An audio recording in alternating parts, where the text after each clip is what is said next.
Chegou a hora da entrevista do dia com Denise Campos de Toledo.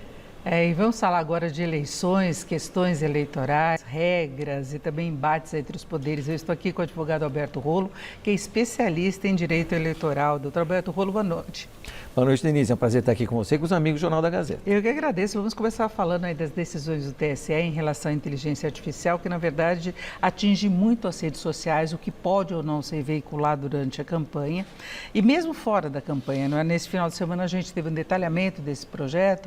Ele se mostrou mais rigoroso em relação às plataformas, que eles vão ter que retirar rapidamente do ar conteúdos que sejam danosos, deepfake, vídeos, áudios falsos, notícias falsas, até a utilização de avatar, de textos, inclusive utilizar músicas, vídeos que tenham direitos autorais, mas que não houve autorização. Nós vamos poder ter aí artistas trabalhando, mas desde que não sejam pagos. Mas em relação às plataformas, como é que o senhor vê a restrição que está sendo colocada?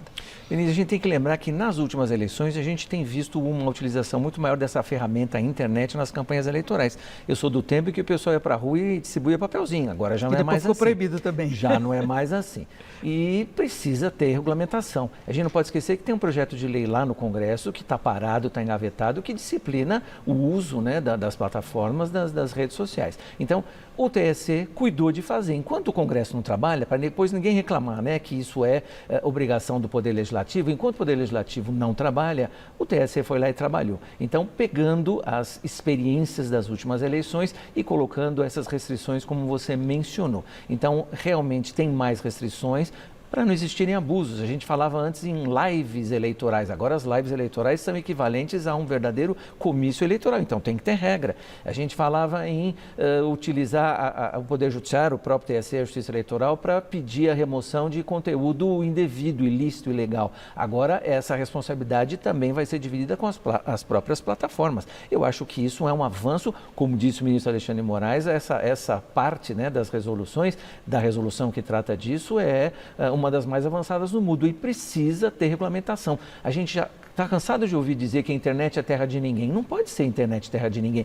Lógico que se a gente sai do âmbito da justiça eleitoral, a gente vai falar de crimes cibernéticos, a gente vai falar de pedofilia, a gente vai falar de um monte de coisa. Então, a internet não é terra de ninguém. E inteligência artificial abre mais oportunidade, inclusive, para fake news, para você forjar vídeos com falas das pessoas, com as imagens e muito convincentes, né? E é isso que está proibido. Também tem havido uma confusão nesses últimos dias aí.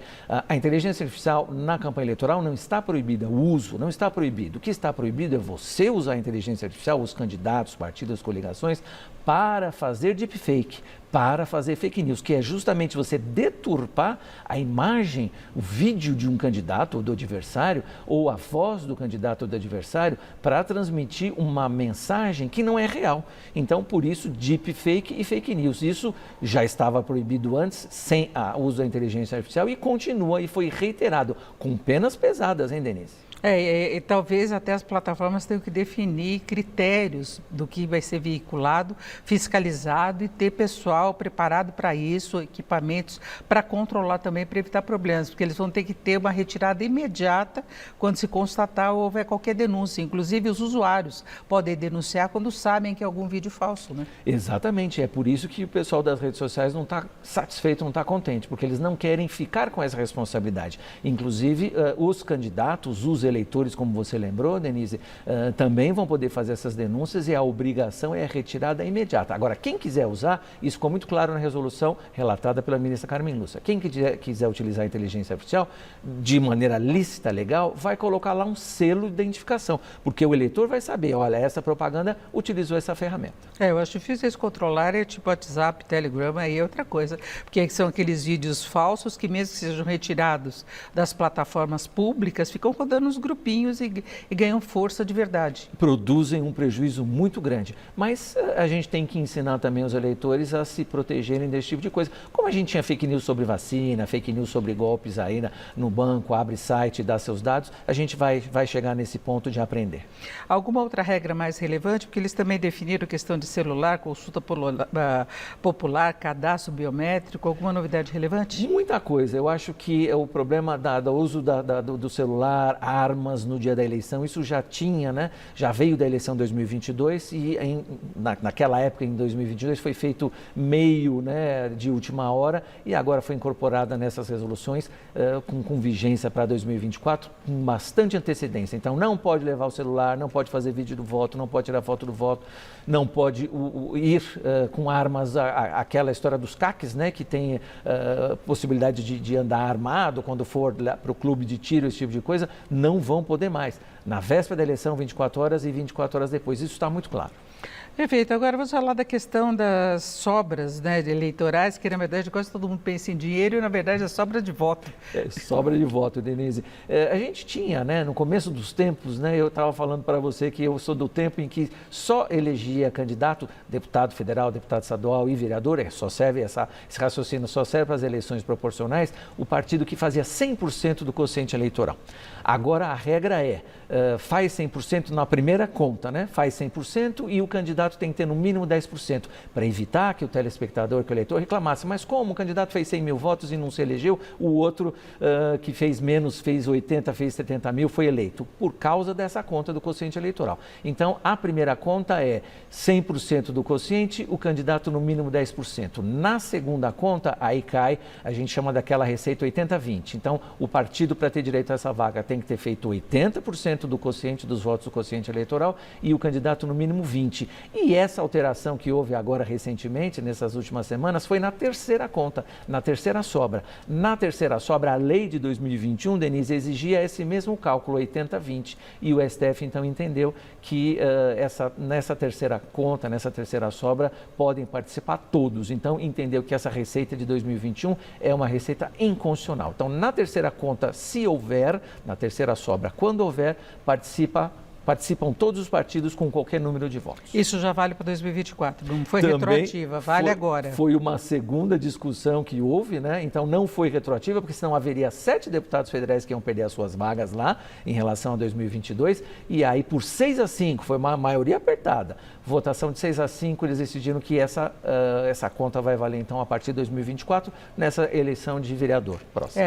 Então, além da força do candidato, tem que levar em conta a força do próprio partido, tudo isso que vai gerar essa sobra eleitoral dos votos. Agora vamos aos embates entre os poderes. Nós tivemos pedido de impeachment contra Lula por aquela fala desastrosa dele, para dizer o mínimo, em relação a Israel, mas a oposição quis aproveitar. Isso justifica um processo de impeachment? Mesmo que vá adiante, Lira pode engavetar, mas justifica? Depende do presidente da Câmara, ele é que coloca para votar e a gente analisa aquela famosa lei do impeachment, que ainda é de 1950, tem um projeto para atualizar a lei, lá no artigo 5º, que foi o fundamento para esse pedido da oposição, tem 3 verbos lá que a gente fala, né, no direito, 3 verbos. Um deles seria você colocar em risco de guerra o Brasil. Não me parece, o Lula não ameaçou e o Netanyahu, quando respondeu, disse que o Lula é persona não grata, não falou que vai entrar em guerra com o Brasil. Então, não me parece que está esse tipo lá. O segundo tipo é você contribuir, né, você ajudar uma outra nação a, de alguma maneira, ter algum tipo de embate, né, belicoso contra o Brasil. Também não, o Brasil não está mandando. O Brasil, quando ajuda, manda avião para buscar os brasileiros e manda alimentos e manda ajuda mesmo humanitária, não manda armas, não manda soldados, não é? Como acontece lá na Ucrânia, por exemplo, quando a Europa manda, né, armas, esse tipo de coisa. O Brasil não fez isso. E aí, um ponto que está gerando mais polêmica, Denise, é você, de alguma maneira, submeter o Brasil a um constrangimento internacional ou colocar o Brasil numa rota de agressão moral, vamos dizer assim, né? Que seria o terceiro elemento lá. Eu acho, você disse desastrosa, eu acrescento mais. Eu acho que foi uma fala ignorante de quem não conhece história, né? Não conhece um mínimo. Então, ele falou besteira, mas não colocou, não agrediu, né? A lei fala em agressão, agredir um Estado internacional, um outro país. Eu acho que foi uma fala desastrosa, sim, ou uma fala ignorante, mas não no sentido de agredir. Estamos para fechar, mas eu quero saber sobre o processo do senador Mourão, da possibilidade de um processo para anistia de quem participou dos atentados aí de 8 de janeiro? Rapidamente, Denise. Eu acho que a anistia é para quem cometeu crime. Então, se a gente fala em anistia, a gente está admitindo que essas pessoas que serão anistiadas cometeram um crime. Eu acho que não é por aí. E se houver algum tipo de coisa, já houve manifestação de alguns ministros do STF dizendo que seria inconstitucional. Bateria no STF novamente? Sim, com certeza. É isso, eu agradeço muito a participação do advogado Alberto Rolo, que é especialista em direito eleitoral. Obrigado, uma boa noite. Eu que agradeço, uma boa noite. Com vocês.